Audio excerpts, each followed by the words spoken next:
We get to do another episode together. I know. I'm super excited. I get excited every time I get to see you. So this is awesome.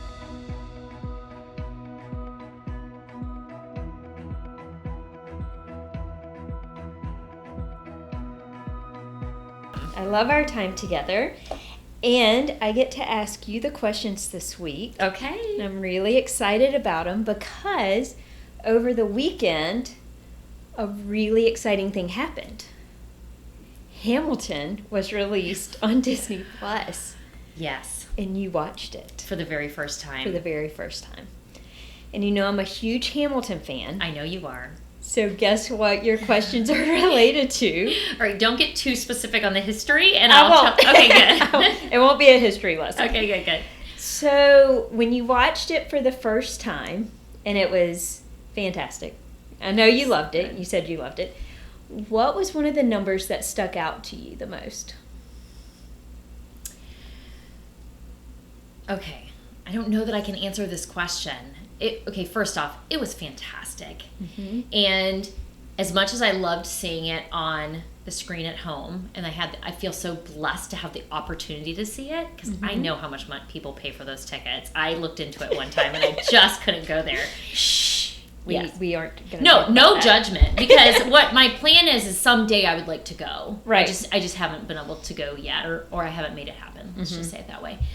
But I still would love to see it on the big stage. Like, as much as I love to see it on the screen, I want to still see it on the big stage. And I will also tell you, from that very first song, like, I'm Alexander Hamilton, like, from that very first song, I think I had a smile on my face for most of it. Like, I just couldn't stop smiling. I'm not a Disney movie fan where there's musical. Like, I'll sit through it if I have to, but I don't have the same feeling that I do when it comes to live stage musicals like that. Yeah. So from the very beginning, that very first song was so good. Mm-hmm. I loved it all. I don't know that I can pick a favorite scene, and I'm ready to see it again. Mm-hmm. So that's the thing, because the reason I said please don't throw history my way is history is not my strong suit, but yet you love history. Mm-hmm. And I'm always so incredibly impressed on how you can tell me history about things, and I'm thinking, how do you know this stuff? But it's because it interests you, and you invest yourself in it. And so when I watched it the first time, I was learning the history. Like, I don't remember it. Mm-hmm. I honestly didn't know if he was a president. I didn't know if he was... I didn't know who he was. And so watching it the first time through and hearing the different names and listening about the time period and what was going on, that was like new information to me. So I watched it, enjoyed the show, learned the history, but next I want to watch it all over again to even just soak in the ambiance of the different numbers, the songs, watch the dance performances more, because I think I was just trying to figure it out as we went this time around. Yeah. So I feel like I could watch it all over again and totally get a different perspective. I know I'd still love it, but I'll be able to learn from it or enjoy it differently the second time around. Oh, it was so good. It was so good. And the reason I said shh when she said something about the ticket prices, I was one of those people that paid a lot of money for the ticket, and so it was worth it. It was great. It was worth it. Again, no judgment. Yeah. I just couldn't. The last time I went, I was like, you couldn't quite go there yet, but so good. What character spoke to you, or did you resonate with? Well, I think that it was the purpose of the show, but I left really thinking about his wife, actually, and I do believe that was something that the writer of the show wanted you to leave thinking about. Mm-hmm. And actually, I started thinking, okay, the one moment, and I'm sure anybody that's seen it it was a moment that was intentionally made for us to feel this way. But the moment after they'd lost their child, and then she had the grace to grab his hand. Mm-hmm. Oh my gosh, like that was a moment of, like, I mean, they didn't really talk about God in the show really at all that I can think of. I mean, we'll go back, but I mean, in my moment, I thought that is grace. That is the grace that that we are given every day, and she was able to extend it to him. And that moment stuck with me. And so her character became dearer to me in that moment of unbelievable grace, that not every human being, like, just to do that kind of thing it's a struggle for people. But then to watch as that played out through and until the end, it was her character that I couldn't get enough of, because I was so humbled by her grace. Her grace and her forgiveness, that was the same thing that just jumped out to me the first time too. Her ability to forgive. Yeah, that was awesome. Okay, so what other Broadway show would you want to see for the first time or see again outside of Hamilton? Because I know you like Broadway. I do love Broadway. And one of the shows I didn't think I'd ever want to see was actually Lion King. Because I thought, I know the movie, I've heard the songs, I've been at Disney World, you get to go to that little production they put on there. Like, I've been there, done that, don't need to do it again.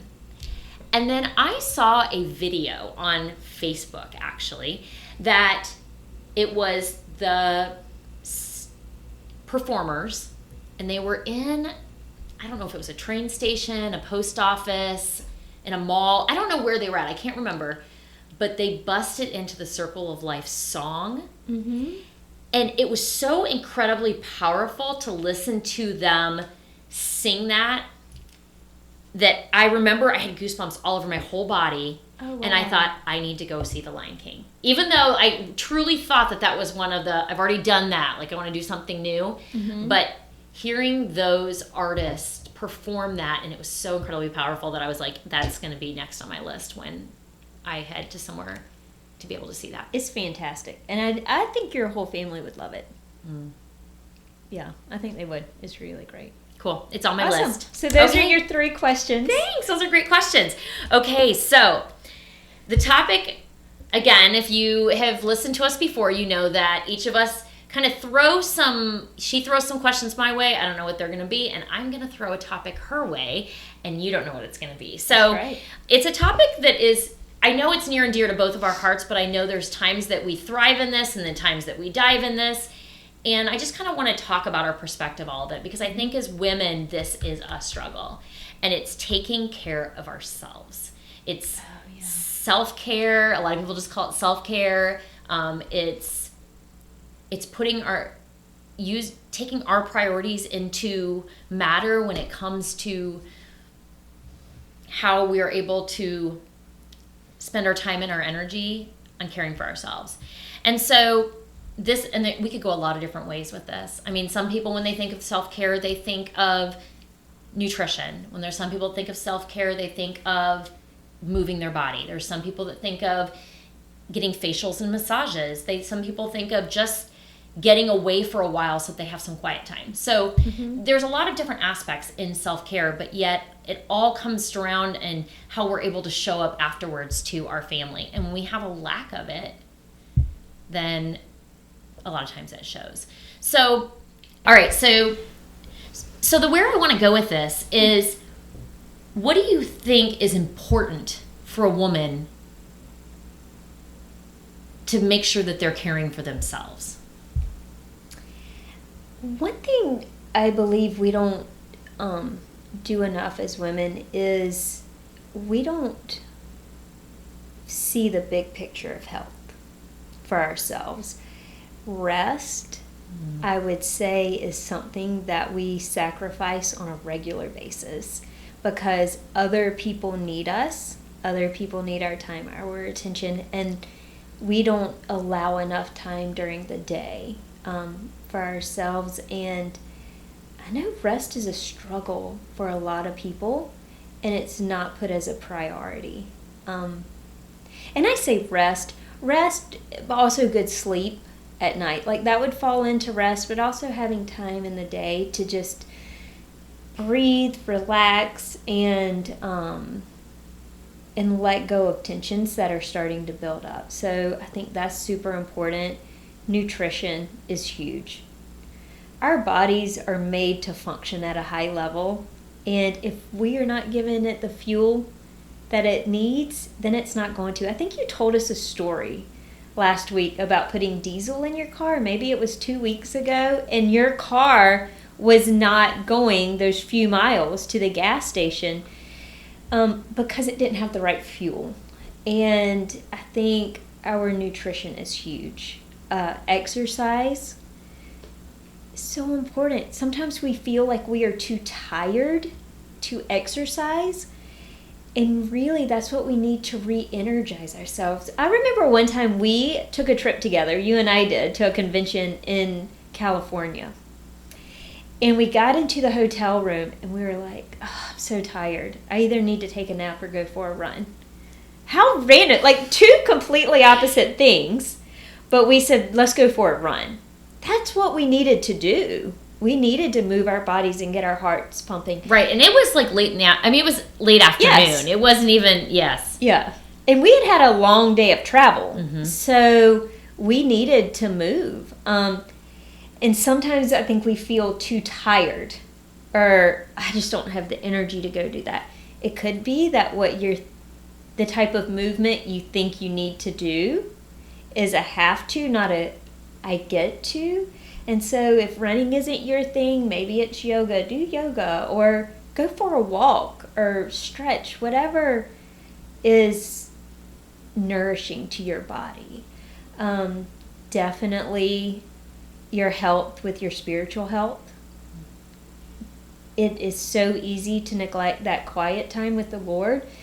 But when we do, we always pay the price because like we talked about alignment, our minds don't align with His plans for us. Our plans for the day don't align with His plans for the day. And so we miss opportunity to speak into other people.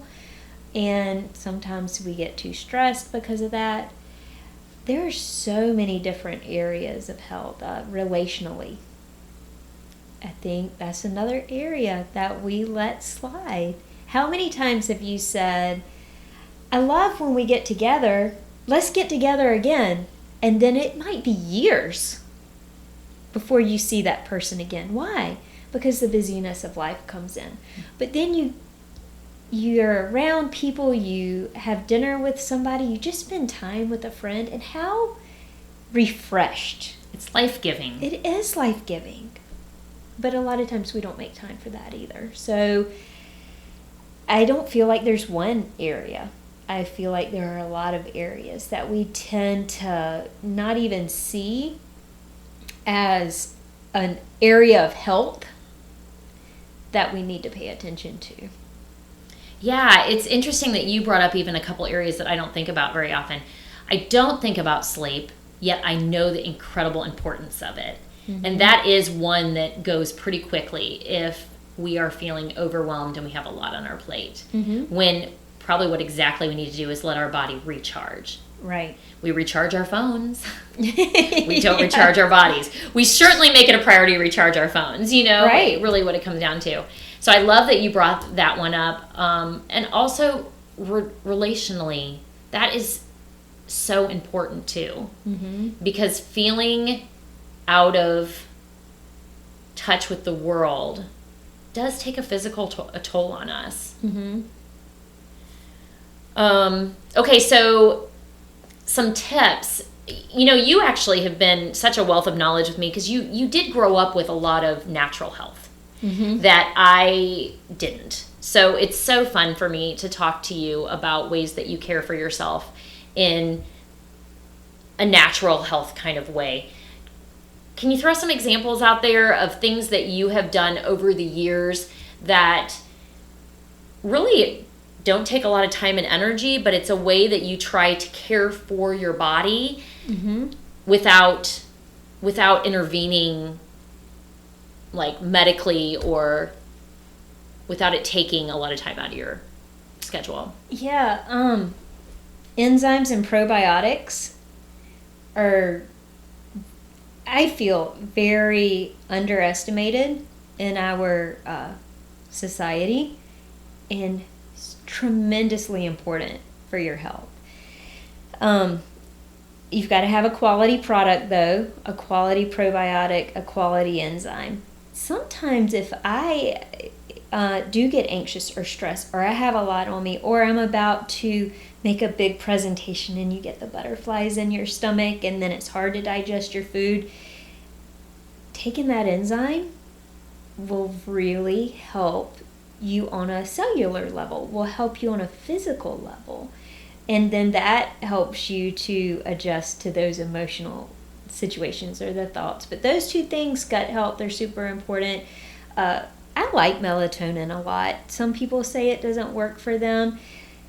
The trick to melatonin is you have to be ready to go to bed. You can't take melatonin and then scroll on your phone for an hour and then think you're going to just drift off to sleep. It doesn't work like that. So when you're ready to go to bed, like 20 minutes before, take the melatonin and then, so take the melatonin and then get into bed and get in that relaxed state. Because actually, if you keep scrolling on your phone, you're giving your brain different messages. The melatonin is the release to tell your body it's time to rest, but you're actually giving your brain a different message by continuing to do activity. Because you're putting light into your eyes, so it's charging your brain back up. And I think that's super important. Meditation.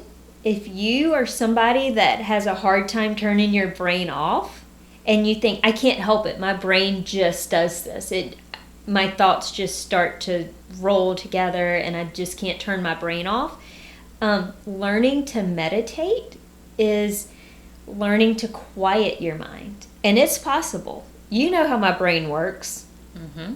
And if I can quiet my brain, then people can quiet their minds. Because my mind rolls quickly. And there's a lot of great apps to help with that, I think, out there right now to help you with being able to meditate, to quiet yourself down. It may just be sounds and music, but it is a way to bring yourself down to a peaceful state so that your body can then drift. Yeah, absolutely. It'll address your breathing patterns, your body position, so that you can get into a really peaceful state of mind and a physical state. So I would say those are some pretty big tips. I have a lot more. You know, that I know, is where we are. Chiropractic is a big part of our life. And I'm very particular about the chiropractors I go to. Not all chiropractors are the same. So if you've been to a chiropractor and you've said, I was in and out of there in 5 minutes, they just crack, and I was gone. Yeah, that might not be the type of chiropractor that we go to. Mm-hmm. And we're particular about that because they're not all the same.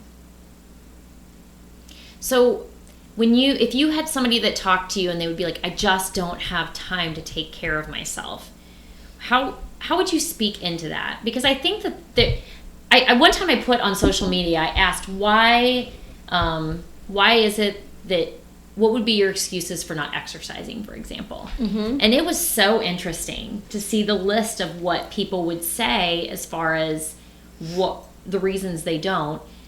Not having the energy is one of them, but we know that getting out there and just doing it brings more energy to you. But also there's the, I don't have time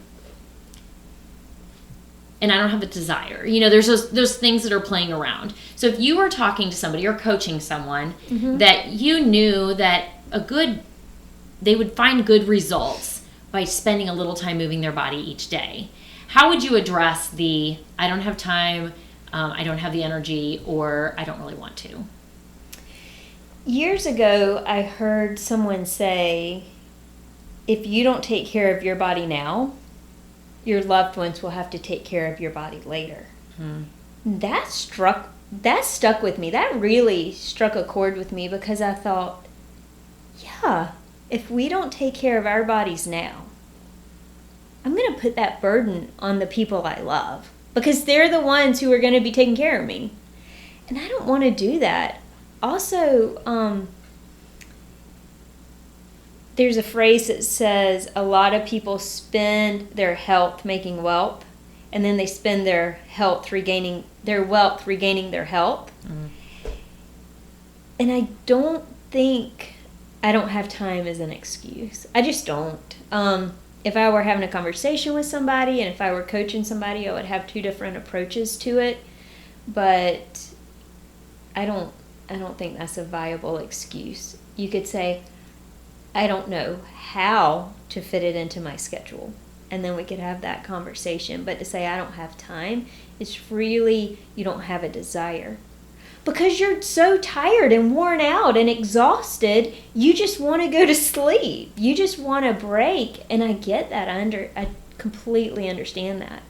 And, you know, if you are living for that next cup of caffeine just to make it through the day, then you are tired and you aren't operating as in your full capacity. And it makes me sad. I mean, I've been there. I think we've all been there at some point, you know? But yeah, I would say that's not an excuse. But that phrase really stuck with me. Both of them. I think most of all, one of the things I think about is the fact that I am setting an example for my kids. Like, I don't expect them to do everything that I do, but I definitely want to do something that's worth them watching. Like, so that they can, if they choose to, that I am leading by example, whether they choose to follow that track or not. We have small people around that are learning in an increasingly toxic world. The food sources just seem to be getting worse. Like, I mean, how many flavors of Oreos are there now? Like, we went from the regular Oreo to the double stuffed, and now there's like an aisle full of Oreos. I mean, really, and that's not going to change. So we really have to be an example, or they're going to continue to lean on pharmaceuticals as they get older just to like function. Yeah. That's really what I wanted to talk about today, because I know that you and I have definitely had our times that we are on the top of our game of taking care of ourselves, and then there's times that we let things go. But one of the great things is I think we put each other in check, like with that, and have conversation about it and inspire each other to do different things. But most of all, there's a whole lot of women out that I care deeply for, and I see some that are just not caring for themselves. And it breaks my heart. Well, because you know they aren't feeling the best they can in their own skin. And then they're not living up to what they're wanting to do. Because we've both felt that way before. And we still feel that way. Even if we just have a couple of nights where we don't sleep well, or, you know, we've overdone it in one capacity or another, and it's just like, or we've eaten really bad for a couple of days and we're like, yeah, I'm not my best self today. You know.